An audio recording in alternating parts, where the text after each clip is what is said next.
今回の主人公は音楽史上最大の天才と呼ばれる男、モーツァルトです。3歳でピアノ、5歳で作曲、6歳からヨーロッパ中を旅した少年がどんな人生を歩んだのか。それでは前半をどうぞ。1762年、ウィーンの宮廷に一人の少年が連れてこられた。わずか6歳。名前はボルフガング・アマデウス・モーツァルト。父親に目隠しをさせられ、ピアノの前に座らされた。それでも少年は完璧に弾いた。今度は後ろ向きにされた。それでも弾いた。宮廷に集まった貴族たちは言葉を失った。演奏が終わると、少年はそのまま女帝マリア・テレジアの膝の上によじ登り、頬にキスをした。その場には同い年の少女もいた。後のフランス王妃マリー・アントワネットだ。モーツァルトは彼女を見てこう言ったと伝えられている。大きくなったらあなたと結婚すると。宮廷に笑い声と拍手があふれた。誰もが思ったはずだ。この子供は普通ではないと。ボルフガング・アマデウス・モーツァルトは1756年1月27日、オーストリアのザルツブルクに生まれた。父のレオポルトは宮廷のバイオリニストで腕の立つ音楽家だった。姉のナンネルも音楽の才能に恵まれていたが、弟のボルフガングは次元が違った。3歳の時、父がナンネルに教えているチェンバロを横で聴いていた少年はいつの間にか自分でも弾けるようになっていた。誰も教えていなかった。ただ聴いて覚えた。5歳になると自分で曲を作り始めた。7歳で書いたソナタは今も演奏会で演奏されている。父レオポルトは確信した。この子は神から与えられた何かを持っていると。そしてすぐに行動に移した。1762年、モーツァルトが6歳の時、父は子供たちを連れてウィーンへ旅立った。冒頭の宮廷演奏はその旅の始まりだった。父は息子に目隠しをさせ、後ろ向きにさせ、どんな状況でも完璧に弾かせた。見せ物のような演奏会をウィーンで、パリで、ロンドンで繰り返した。行く先々で人々は驚き、貴族たちは競ってモーツァルトを呼んだ。パリでは出版社が少年の作品を楽譜として出版した。ロンドンでは国王夫妻の前で演奏し、街中の話題になった。しかし父のもう一つの狙いだった就職活動はどこへ行っても実らなかった。神童は歓迎されても雇う価値ある音楽家としては見てもらえなかった。珍しい子供としての輝きは少年が成長するにつれ少しずつ色あせていった。大人になりザルツブルクに戻ったモーツァルトは大司教コロレドに仕える宮廷音楽家になった。しかしコロレドは気難しい主人で、モーツァルトとの関係は最初からぎくしゃくしていた。音楽家を召使いと同じように扱い、才能を認めながらも敬意を払わなかった。モーツァルトは窮屈さに耐えかね、1781年、25歳でついに爆発した。ウィーンで大司教と大喧嘩をし、側近から文字通り足で蹴り出された。モーツァルト自身がそう手紙に書き残している。それでもひるまなかった。ザルツブルクという檻を捨ててウィーンで自由にやっていくことを選んだ。誰にも雇われない。自分の音楽を自分で売る。18世紀のヨーロッパで音楽家がそう生きることは非常に難しかった。しかしモーツァルトは動いた。ピアノを教え、演奏会を開き、注文を受けて曲を書いた。1782年、皇宮からの誘拐というオペラがウィーンで初演されると、大成功を収めた。モーツァルトの名声はウィーン中に広まり、演奏会には貴族も市民も詰めかけた。同じ年、モーツァルトはコンスタンツェ・ベーバーと結婚した。父レオポルトは猛反対した。まだ収入が安定していないのにと。しかしモーツァルトは聞かなかった。1786年のフィガロの結婚、1787年のドン・ジョバンニ、次々と傑作オペラを生み出し、モーツァルトはウィーンの音楽界の頂点に立った。大先輩のハイドンでさえモーツァルトの才能に圧倒された。ハイドンは父レオポルトに向かってこう言った。あなたの息子は私がこれまで会った中で最大の作曲家ですと。しかしウィーンでの栄光は長くは続かなかった。1788年頃からモーツァルトの人気は少しずつ陰り始めた。聴衆の好みが変わり、演奏会への客足が遠のいた。収入が減り、借金が増えた。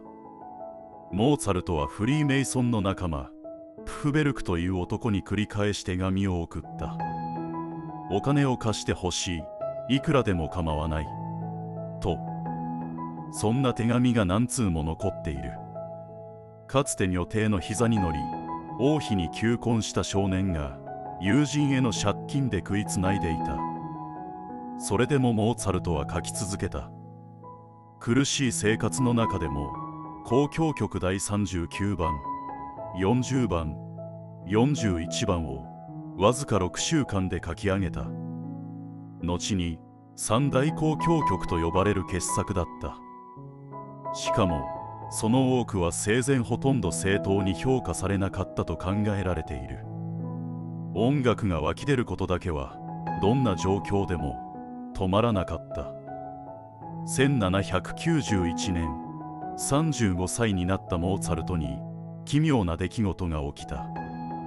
ある日、灰色の服を着た見知らぬ男が訪ねてきてレクイエムの作曲を依頼した。依頼主の名前は明かされなかった。レクイエムとは死者のためのミサ曲だ。モーツァルトはこの依頼を受けながら不安を感じ始めたと伝えられている。この曲は自分自身のために書くことになるのではないかと。その予感が正しかったのか。目隠しで弾き、王妃に求婚し、借金で食いつないでも書き続けた男。謎の依頼人が持ち込んだレクイエムは誰のための曲だったのか。音楽史上最大の天才はなぜ自分の死を予感したのか。それでは後半です。謎の依頼人の正体は後に分かった。フランツ・フォン・バルゼックという地方の貴族で、亡くなった妻のために追悼曲を作らせ、自分の作品として発表するつもりだった。しかしその事実が明らかになるのはモーツァルトの死後のことだ。1791年のモーツァルトは依頼主が誰かも知らないままレクイエムを書き始めた。同じ年、モーツァルトはもう一つの大仕事を抱えていた。魔笛というオペラの作曲だ。友人の興行師から頼まれた庶民向けのオペラで、豪華な宮廷オペラとは毛色が違った。モーツァルトはレクイエムと魔笛を並行して書き続けた。魔笛は1791年9月30日に初演され、大成功を収めた。客席は毎夜満員になり、町の人々がこぞって劇場に足を運んだ。しかしこの頃からモーツァルトの体は急速に衰え始めていた。手足がむくみ、高熱が続いた。それでも五戦士に向かい続けた。11月20日頃、モーツァルトはついに床を離れられなくなった。病床でもモーツァルトはレクイエムの続きを書こうとした。弟子たちを枕元に呼んで未完の部分を一緒に歌いながら確認したという。死者のためのミサ曲を自分が死にかけながら書いていた。1791年12月5日未明、ボルフガング・アマデウス・モーツァルトは静かに息を引き取った。35歳だった。レクイエムは未完のまま残された。翌朝、葬儀はひっそりと行われた。冬の冷たい雨の中、棺は郊外の共同墓地へ運ばれた。見送る人間はほとんどいなかった。墓標は建てられなかった。音楽史上最大の天才の墓が今もどこにあるか正確にわからないのはそのためだ。モーツァルトが35年の生涯で残した作品は635曲に上る。交響曲、協奏曲、オペラ、弦楽四重奏、ピアノソナタ、宗教音楽、あらゆるジャンルで後世に残る作品を書き続けた。単純な数字だけではその凄さは語れない。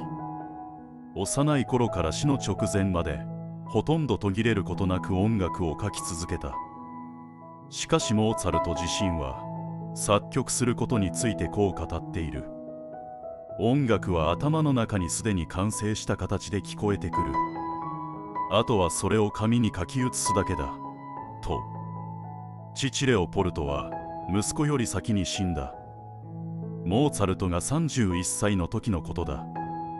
幼い頃から旅に連れ出し、目隠しをさせ、見せ物のように売り歩いた父だったが、晩年の2人の手紙には互いへの複雑な愛情がにじんでいる。